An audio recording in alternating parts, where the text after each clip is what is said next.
నిరంతరం దైవ సేవలో ఉంటూ భక్తుడికి అనుసంధానకర్తగా ఉండాల్సిన ఒక పూజారి ఆలోచనలు వక్రమార్గం పట్టాయి. ఒక టీవీ ఛానల్కు చెందిన 30 ఏళ్ల యాంకర్కు తీర్థంలో నిద్రమాత్రలు కలిపి ఇచ్చి ఆమెపై అత్యాచారానికి పాల్పడ్డాడు.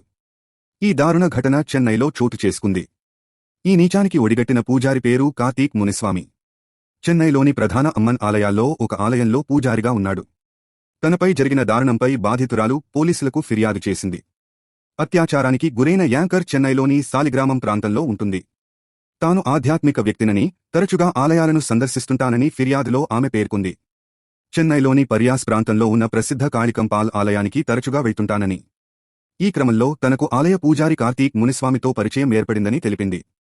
ఈ స్నేహంతో తాను గుడికి వచ్చినప్పుడల్లా గర్భగుడిలోకి తీసుకెళ్లి ప్రత్యేక దర్శనం చేయించేవాడని చెప్పింది. ఈ క్రమంలో తమకు స్నేహం పెరిగిందని, ఒకరోజు తాను గుడికి వచ్చినప్పుడు తన బెంజ్ కారులో డ్రాప్ చేస్తానని చెప్పాడని, కారులో ప్రయాణిస్తుండగా తీర్థం ఇచ్చాడని, దీన్ని తాగిన తర్వాత తనకు స్పృహ తప్పిందని ఆమె తెలిపింది. ఆ తర్వాత తనపై అత్యాచారం చేశాడని చెప్పింది. ఇది జరిగిన తర్వాత తనను గుడిలోనే పెళ్లి చేసుకుంటానని హామీ ఇచ్చాడని, ఆ తర్వాత చాలాసార్లు తమ ఇంటికి వచ్చాడని, తాను గర్భవతిని అయ్యానని తెలిపింది. ఓ ప్రైవేట్ ఆసుపత్రిలో అబార్షన్ చేయించాడని, ఆ తర్వాత తనను వ్యభిచారం చేయమని బలవంతం చేశాడని పేర్కొంది. ఆమె ఫిర్యాదుతో పూజారిని పోలీసులు అరెస్టు చేశారు. ఆమెతో సన్నిహితంగా ఉన్న కొన్ని ఫోటోలు, వీడియోలను అతని ఫోన్ నుంచి పోలీసులు రికవరీ చేశారు. ప్రస్తుతం పోలీసుల విచారణ కొనసాగుతోంది. ఇంజనీరింగ్ పూర్తి చేసిన బాధితురాలు చెన్నైకి చెందిన ఓ టీవీ ఛానల్లో పనిచేస్తోంది. వీడియో నచ్చితే ఒక లైక్ చేయండి. సబ్స్క్రైబ్ చేసి బెల్ బటన్ ఆన్ చేసి పెట్టండి.